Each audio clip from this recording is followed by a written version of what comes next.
Bonsoir à tous, merci à vous de nous rejoindre sur Monaco Info. Quels sont les titres qui seront développés dans cette édition? Les voici dans votre sommaire. Nouvelle collecte de sang au centre hospitalier Princesse Grace. Transfert d'œuvres du Palais Princier vers la Chine pour l'exposition Prince et Princesse de Monaco, une dynastie européenne. Autre exposition, mais cette fois-ci en principauté à la galerie L'Entrepôt.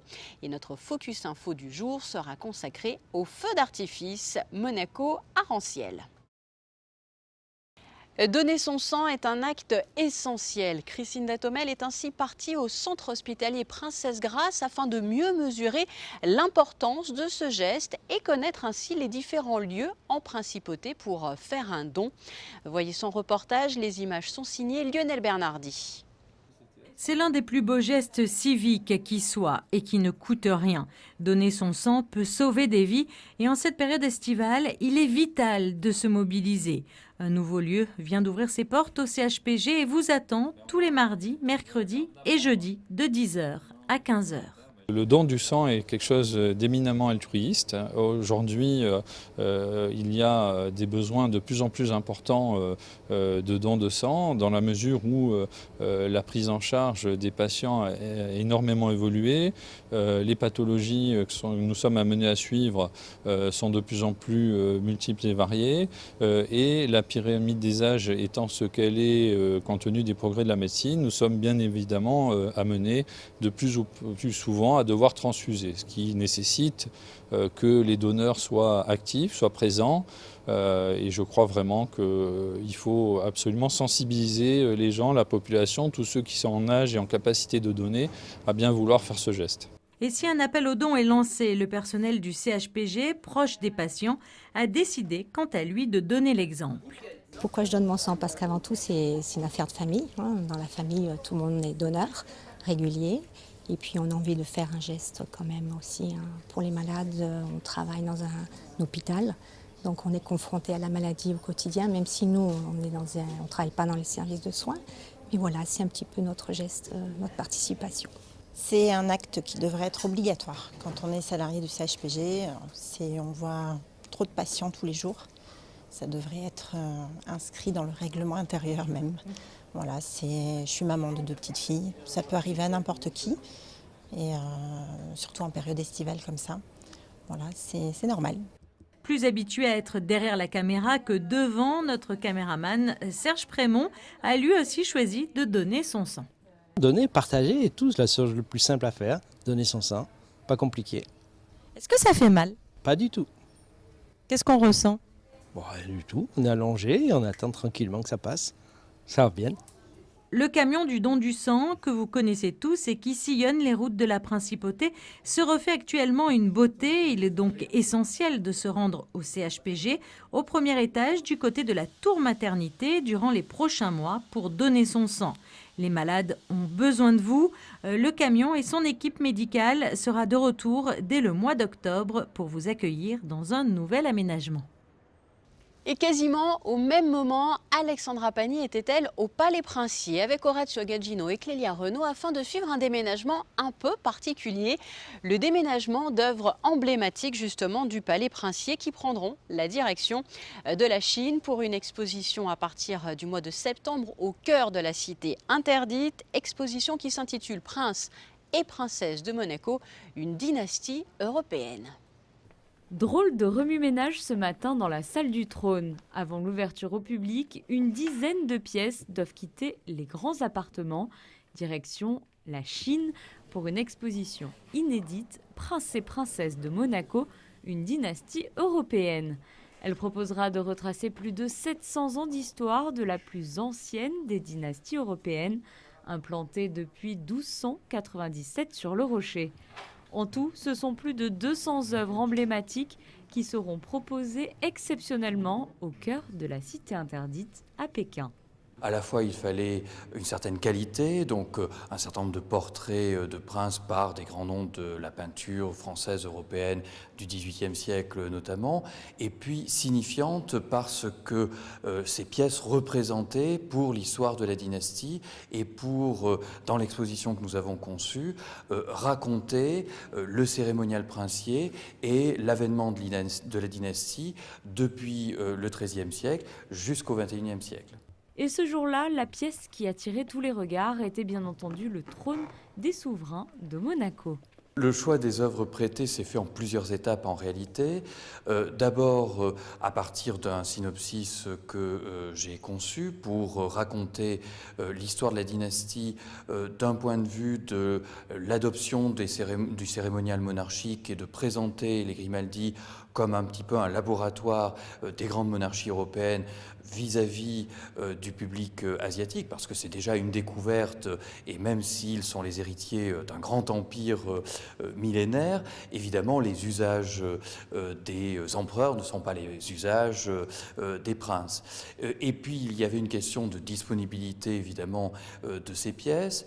Le souverain a consenti un effort important en déshabillant en quelque sorte pour quelques mois un certain nombre de pièces des grands appartements, mais aussi des appartements privés du palais, et notamment de son bureau d'apparat. Des bustes, un Monet ou encore un Renoir, mais aussi un retable du XVe siècle de la cathédrale de Monaco seront également du voyage. Des pièces exceptionnelles, pour la plupart jamais sorties de la principauté, et qui occuperont du 6 septembre jusqu'au 11 novembre ce lieu légendaire qu'est la Cité interdite. Autre exposition, mais cette fois-ci sur le sol monégasque. La galerie L'Entrepôt propose Krinike by Drafters, un projet original formé par un duo d'artistes, Sandrine Nicoletta et Valentina Moriandi. Présentation de cet événement avec Christine Datomel qui a pu se rendre sur place. C'est un duo de charme et de choc. Drifter présente Krinike, une exposition faite de performances, de vidéos, d'œuvres, d'animation et de travail d'écriture. Qu'elle soit humaine, androïde ou digitale, la peau est le sujet de ce projet inédit. À la fois on a de la vidéo, d'autres fois on a des dessins et en même temps un dépassement parce que, au fond, avec la peau, elles veulent nous amener vers la Smart City parce qu'il y a 120 capteurs en ville intelligente. Et ces 120 capteurs, on va pouvoir les découvrir avec la peau. La peau, c'est le premier organe de sensibilité, même dès le début de notre vie, quand on est aussi un petit enfant.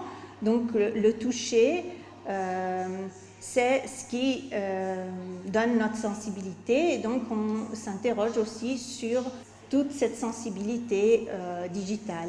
On s'interroge sur le fait qu'un androïde peut avoir une certaine intelligence et surtout une certaine sensibilité. Nous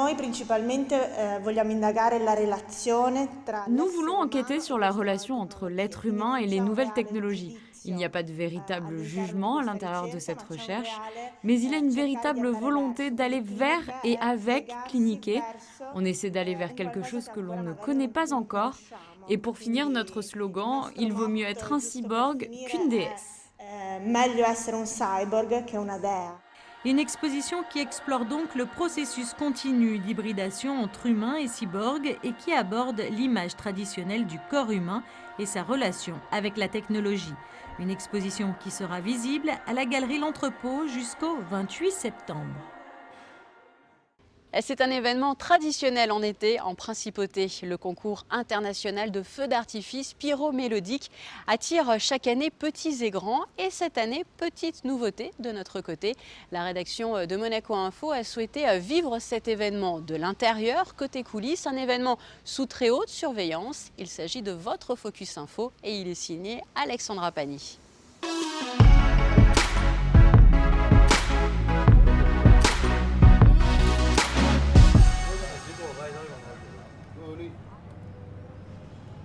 Moment de concentration sous cette chaleur écrasante, nous nous situons dans une zone très sécurisée pour l'occasion et pour cause, tout autour de nous, des centaines d'explosifs sont en train d'être armés.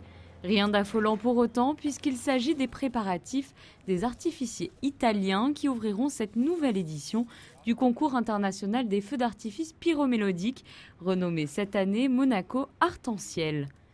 Michele est chef de tir et pour lui, les feux d'artifice sont une histoire de famille. Il apprend le métier d'artificier dès 11 ans auprès de son père au sein de l'entreprise familiale tenue depuis 1921. Pour ces fabricants d'artifices, remporter le concours de Monaco serait une belle récompense. Ils ont travaillé durement sur ce projet. Nous avons réalisé un projet avec notre équipe. Nous avons choisi les chansons qui nous paraissaient les plus adaptées à ce type d'événement. Nous avons choisi les couleurs correspondant au type de travail que nous voulions créer, aux effets que nous voulions produire pendant les différents moments du spectacle. Puis nous avons choisi le matériel et nous avons produit tous les engins pyrotechniques chez nous. Une fois sur place, nous avons disposé tous les mortiers avec les étiquettes adaptées, imprimées chez nous. Et maintenant, il nous reste à relier chaque fil au canal correspondant. Durant 2 mois, 4 artificiers de 4 pays différents se succéderont sur la digue. Pour les épauler, les équipes de la société Jacques Couturier, des habitués des lieux. Ils ont pour mission notamment d'aider les artificiers lors de leur installation. On a 2 jours d'installation avec donc une partie de l'équipe italienne de Martarello et des artificiers français de Jacques Couturier pour les aider. Tout commence par une escorte en fait avec l'escorte de police de la police monégasque. Donc ça c'est le jeudi soir à 21h, toutes les semaines de concours. Ensuite on gare les camions pour la nuit sur la digue et on installe à partir du lendemain matin 7h. Donc on commence par décharger les camions. Là ce matin on a installé tout ce qu'on appelle des bombes. Donc c'est ce qui va faire dans le ciel les plus gros effets. Les effets de la belle bleue, la belle verte, de la belle or. Voilà, c'est ce qu'on a installé ce matin. Et là on a commencé à installer ce qu'on appelle les chandelles, qui sont d'autres effets pyrotechniques. Nous les laissons dans leur préparation minutieuse de ces artifices. Il est 21h45, sur le toit du Yacht Club de Monaco, le jury prend place, plus que quelques minutes avant le début du spectacle. Pour moi, il est formidable. Pour une bonne raison, c'est qu'il est accessible à tous. C'est un petit peu le glamour de Monte-Carlo, accessible à tous, à la portée de tout le monde. Pourquoi ? Parce qu'on est 7 ou 77 ans, qu'on mange un sandwich sur le port ou qu'on soit dans un des meilleurs établissements de la Principauté, comme ici au Yacht Club, eh bien on regarde la même chose au même moment et on aime la même chose au même moment. Tout le monde est en place, le spectacle peut débuter. Un spectacle qui a été suivi attentivement par les membres du jury, car rappelons-le, plus qu'un spectacle, il s'agit d'un concours. Le jury est composé de membres du conseil communal, de représentants du monde artistique et de la société civile. Les artificiers sont notés sur 7 critères, dont la synchronisation, la variété et le choix des couleurs, ou encore l'originalité des tableaux proposés. Je prends durant le feu quelques petites notes quand il y a des arrêts de musique. Je note des petites choses qui m'ont marqué. Après, je modifie ça au fur et à mesure de la prestation. Et puis après, tout ça, je fais un gros récapitulatif. Et puis après, on attribue la note en fonction de ce qu'on a vu et de ce que j'ai marqué. Il y a déjà un choix personnel, ça c'est certain. Et puis ce qui est très particulier, c'est que c'est la première année que je me rends compte qu'on essaye de changer un peu nos avis. Et ça, je trouve que c'est bien. Parce qu'il ne faut pas partir bille en tête, quoi. Maintenant, d'un autre côté, j'étais en train de dire, au point de vue conception pyromusicale, c'est parti lentement pour arriver à quelque chose qui m'a énormément plu. Ce premier tir de la saison fait parler, l'on partage les avis et argumente. Alors autant sur Elvis Presley, il y a des choses très intéressantes, oui. très paillettes, évidemment. Mais au début c'était vraiment varié. Mais après, ça revient à chaque tableau, quoi. Il y a eu aussi des défauts de produits, il y a eu des low breaks, pas mal. Mais après... Alors ils ont essayé d'attendre un petit peu par rapport à la fumée. C'est une première. Alors le premier feu d'artifice, pour nous, c'est toujours très compliqué. Parce que ça va être un peu la base de jugement sur les 4 autres. C'est-à-dire que faut être prudent. Il faut noter les choses qui nous ont beaucoup plu. Moi, je fonctionne par smiley avec des sourires, vous voyez, un petit peu comment, par rapport à ce qui me touche. Donc, il faut être très prudent par rapport à la note qu'on peut attribuer pour laisser aussi la place. D'ailleurs, on a la place, c'est-à-dire qu'on a une première note qu'on peut remettre aujourd'hui et le deuxième tableau qui peut être revisité au bout des 4 feux. Mais les jurés ne sont pas les seuls à avoir leur mot à dire. Depuis 2011, le public peut lui aussi voter pour son spectacle favori sur le site internet dès le lendemain de chaque représentation afin d'attribuer le prix du public décerné une semaine après le dernier tir. Rendez-vous donc le 11 août pour découvrir le grand gagnant retenu par le jury. Voilà donc pour l'essentiel de l'actualité. Passons à présent à vos prévisions météo. Mercredi sera marqué par le retour de nuages, mais il ne devrait pas être menaçant. Le mercure affichera des températures de 23 à 28 degrés.